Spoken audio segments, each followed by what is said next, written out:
Hi class, me again.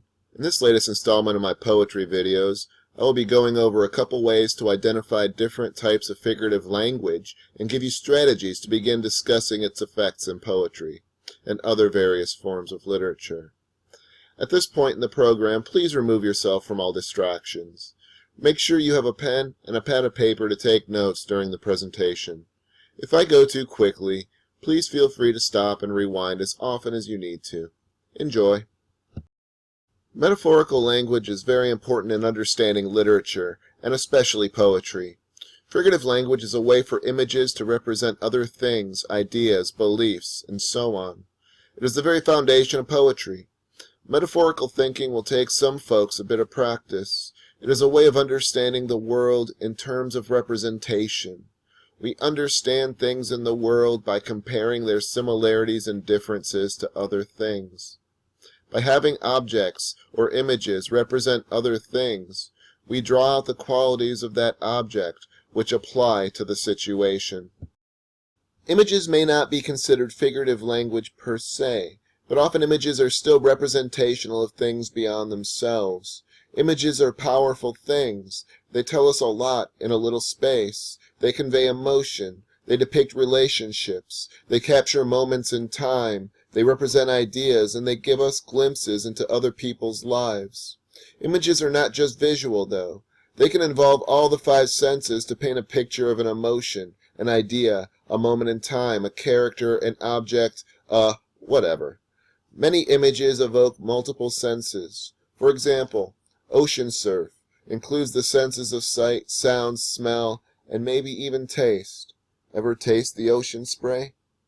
As you start looking at the images in poems, you will quickly see that some are vivid images that include multiple senses, while others are more abstract or allegorical. Consider the difference between these two images. One, a garter snake in the strawberry patch, versus the second one, a snake in the garden. Each has a different sort of significance, and many poets will use vivid and abstract images in the same poem. Now, in a poem there are two ways we can approach these images. First, we can look at the images that affect us most dramatically, typically the most vivid images. However, we could very easily overlook more subtle imagery. A more systematic way would be to take notes following the points on this checklist. Figures of speech are phrases of comparison in which one thing is figured or described in more familiar terms. Often we use these figures of speech without even thinking about them. I'm busy as a bee, you lie like a rug, he's a rock of support, and so on. Figurative language heightens meaning by representing one thing in terms of another. This not only describes things in more familiar terms, but it also draws attention to the similar qualities of each item, as well as helping the reader to see other similarities and sometimes differences between those two terms. Metaphors and similes are the basic building blocks of figurative language. A lot of times you can consider metaphors and similes to be like mathematical equations, A equals B. The difference between them, however, is a little more sophisticated than the fact that similes use words like or as in their comparison. For example, if I use the metaphor, I walked into the singles bar, a lone wolf on the prowl, there is a complete transformation in this comparison. I suddenly have various qualities of the wolf, and the interpretation of what I mean by what I just said requires a little more consideration from the reader. Am I at the bar looking for the weak or injured parties? Am I a creepy predator? Am I dangerous? Yes, I am all these things in this comparison.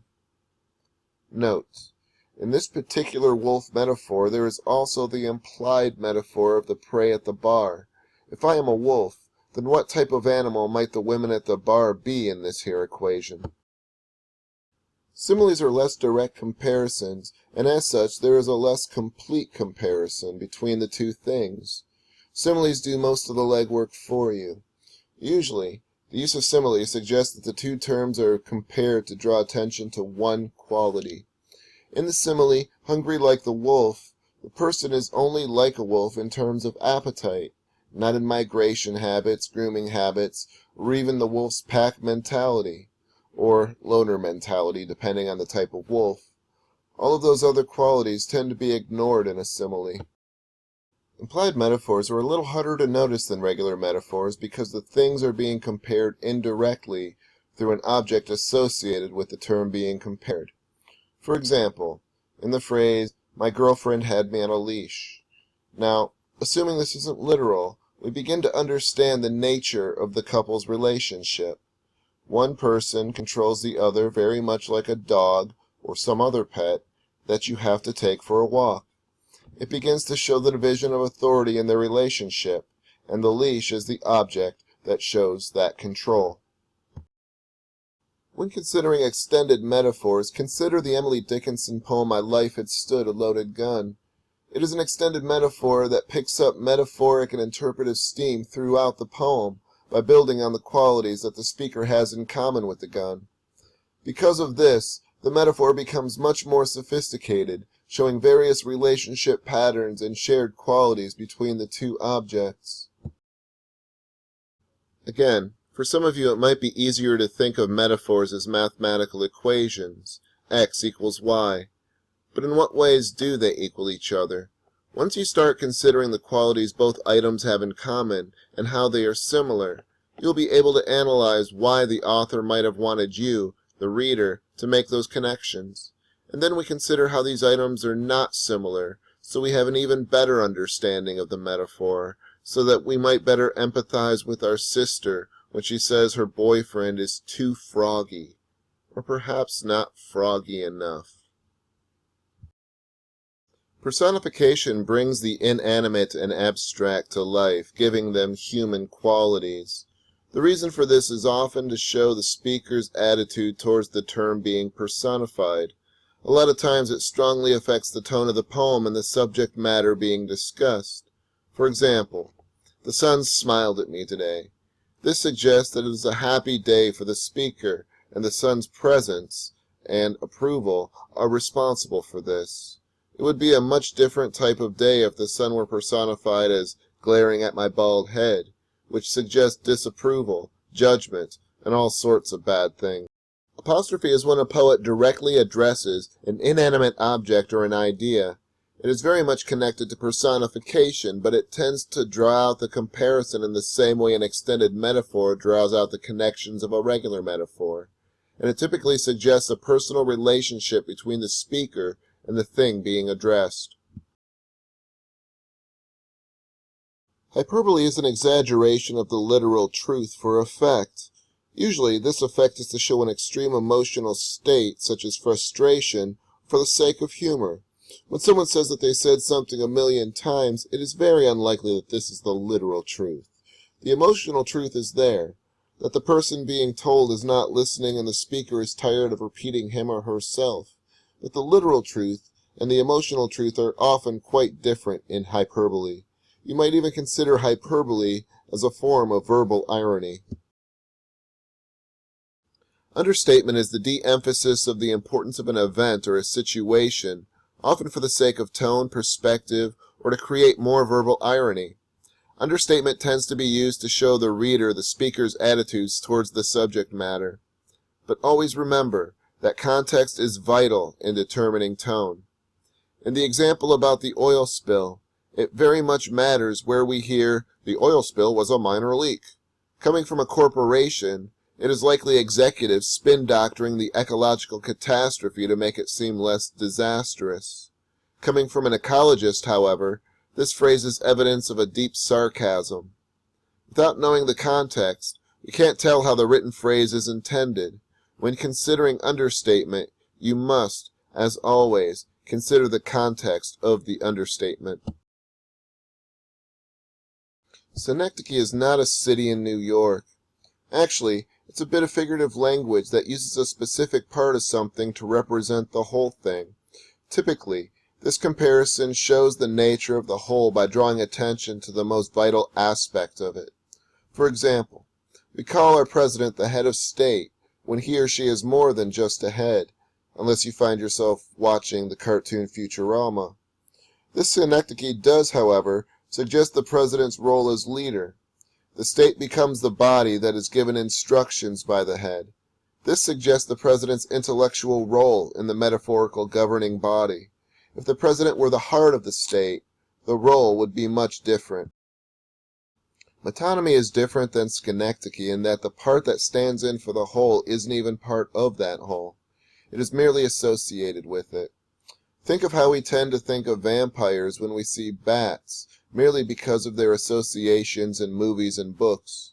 Metonymy, like all figurative language, asks the reader to pay attention to the relationship between the two terms. In the example above, we are loyal to the crown. The crown replaces the figure of the king.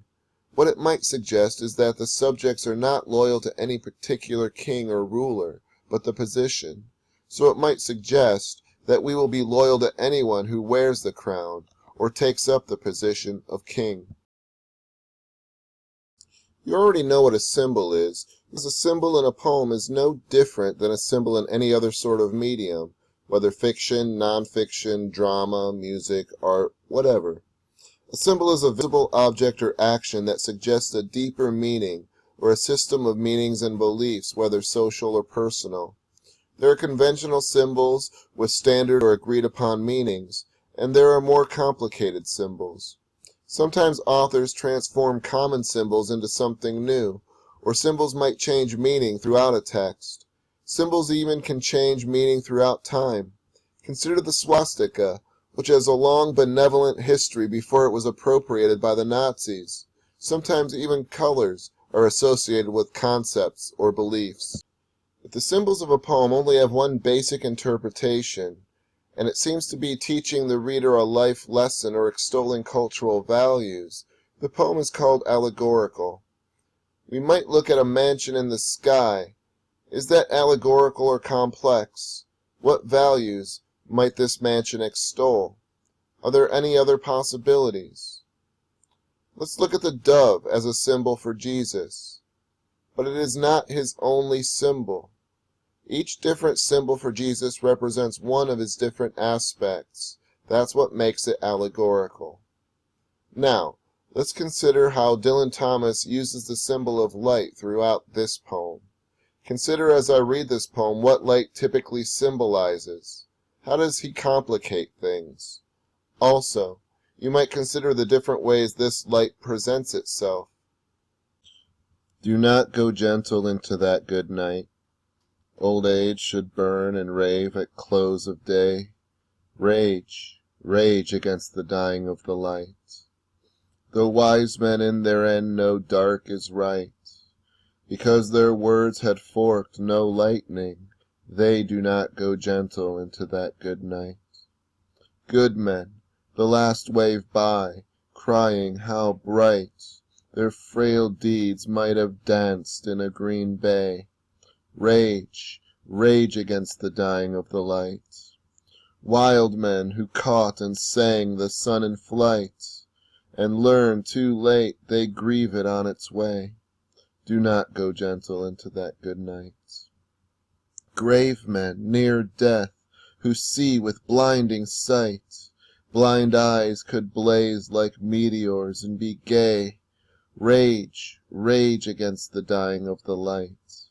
And you, my Father, there on the sad height, curse, bless me now with your fierce tears, I pray. Do not go gentle into that good night. Rage, rage against the dying of the light.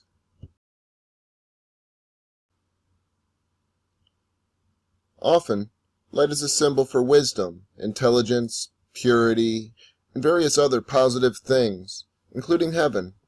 So why does this speaker apply negative connotations to this positive symbol? And why does this speaker draw the reader's attention to those aspects of light? Being able to understand figurative language in its nature is a way of thinking that is valuable, but perhaps unfamiliar to some of you. It may take a little practice for you to feel comfortable thinking figuratively. What it gives you is a way to analyze and focus on various qualities and components of all kinds of different things. Often figurative language draws attention to language. However, You may notice that when we overuse a piece of figurative language too much, we tend to automatically connect the qualities of the two things being compared. This tends to lead to cliché and limited thinking. As a general rule, the stranger and more original the connection between the two terms being compared, the more effective the figurative language. Metaphor and figurative language, of course, affect us outside of poetry and literature. We use them every day in such concepts as time is money, love is war, and so on. Percy Bysshe Shelley once called poets the unacknowledged legislators of the world, because they dealt in fresh figurative language which, he believed, could transform the way we look at the world. Think about that as you read your next metaphor. Now that you have gone over